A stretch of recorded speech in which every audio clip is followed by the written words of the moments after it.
ദൈവത്തിരുനാമത്തിന് മഹത്വമുണ്ടായിരിക്കട്ടെ. പുതിയൊരു പ്രഭാതത്തിൽ തൃപ്പാദം എന്ന പ്രതിദിന പരിപാടിയിലേക്ക് എല്ലാ മാന്യ ശ്രോതാക്കൾക്കും സ്വാഗതം. യേശു സന്നിധാനം എന്തോരു സമാധാനം, ആഴലും മനസ്സിന് അരുളും സുഖദാനം,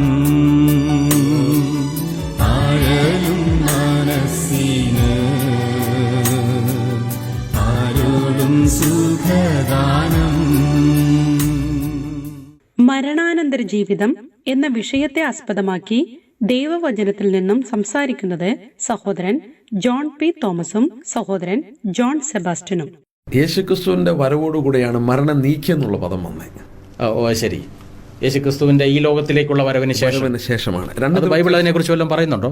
ഞാൻ വായിച്ച് കേൾപ്പിക്കാമല്ലോ. 2 തിമത്തിയോസ് 1-ാം അധ്യായത്തിലെ വളരെ ധന്യമായ ഒരു പദപ്രയോഗമാണ് മരണത്തോടുള്ള ബന്ധത്തിൽ അവിടെ രേഖപ്പെടുത്തിയിരിക്കുന്നത്. ക്രിസ്തുവിന്റെ ശിഷ്യൻ എഴുതിയിരിക്കുന്നതാണല്ലേ? അതെ. പൗലൂസ് തിമത്തിയോസിന്, നിജപുത്രനായ തിമത്തിയോസിന് എഴുതിയിരിക്കുന്ന ഒരു ഭാഗമാണ് 2 തിമത്തിയോസ് 1-ാം അധ്യായത്തിന്റെ 10-ാം വാക്യം.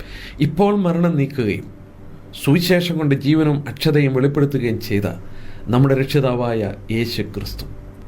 യേശുക്രിസ്തുവിന്റെ ഒരു വിശേഷണമായിട്ട് അത് പറയുന്നല്ലേ? യേശുക്രിസ്തുവിന്റെ വിശേഷണം സുവിശേഷം കൊണ്ട് ജീവനും അക്ഷതയും വെളിപ്പെടുത്തി എന്ന് പറഞ്ഞാൽ ഈ ജീവനും അക്ഷയതയും വെളിപ്പെടുത്തി എന്ന് പറഞ്ഞാൽ ലൈഫ് ആൻഡ് ഇമ്മോർട്ടാലിറ്റി, ജീവനും അക്ഷതയും വെളിപ്പെടുത്തി. മാത്രമല്ല മരണം നീക്കി, അബോളിഷ്ഡ് ഡെത്ത്. ക്രിസ്തുവിൻ്റെ വരവ് മരണത്തെ നീക്കുക മാത്രമല്ല, അവൻ ചില കാര്യങ്ങൾ നമുക്ക് വെളിപ്പെടുത്തി കൊടുത്തു. He is the destroyer of death, he is the revealer of truth. മരണത്തെ പരാജയപ്പെടുത്തി മരണാനന്തര ജീവിതത്തെക്കുറിച്ചുള്ള സത്യവും വെളിപ്പെടുത്തി.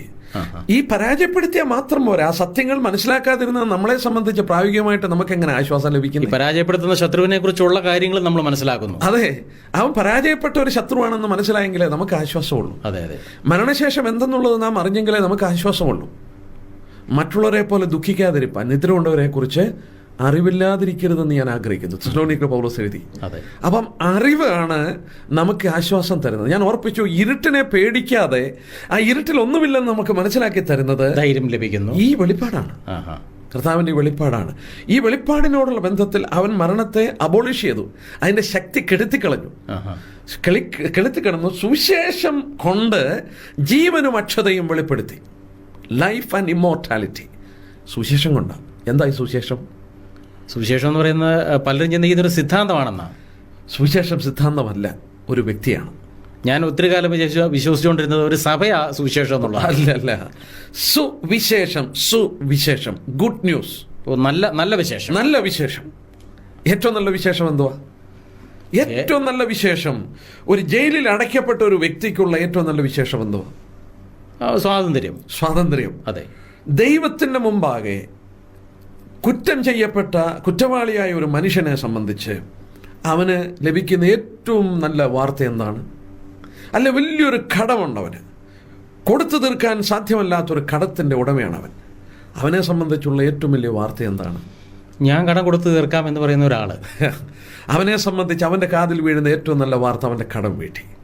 വലിയൊരു കുറ്റവാളിയെ സംബന്ധിച്ച് ആ ജഡ്ജിയുടെ കയ്യിൽ നിന്ന് അവൻ കേൾക്കുന്ന വാർത്ത, അവൻ നീതിമാനാണ്. ഇതാണ് സുവിശേഷം. അത് യേശുക്രിസ്തു മുഖാന്തരമായി ഈ സ്വാതന്ത്ര്യവും ഈ കുറ്റവിമുക്തിയും ലഭിക്കുന്നത്. അത് കർത്താവിൽ വിശ്വാസം അർപ്പിക്കുമ്പോഴാണ് അത് ലഭിക്കുന്നത്, അല്ലേ? ആ നീതീകരണം എന്ന് പറയുന്ന ഒരു കോടതി ഭാഷയാണ്. ബൈബിൾ ഉപയോഗിച്ചിരിക്കുന്ന ആ വാക്ക് കോടതി ഭാഷയാണ്. കുറ്റം ചെയ്ത മനുഷ്യൻ, പാപം ചെയ്ത മനുഷ്യൻ, ദ്രോഹം ചെയ്ത മനുഷ്യന് നീതിമാനായ, വിശുദ്ധനായ, നീതിയായി വിധിക്കുന്ന ദൈവത്തിൻ്റെ മുന്നിൽ നീതീകരണമില്ല. എന്നാൽ റോമാലേഖനം 5-ാം അധ്യായത്തിൽ വായിക്കുന്നു, വിശ്വാസത്താൽ നീതീകരിക്കപ്പെട്ടിട്ട്. നീതീകരണം വിശ്വാസത്താലാണ്. പൗലോസ് റോമാലേഖനത്തിൽ വളരെ ശ്രമിക്കുന്നുണ്ട്.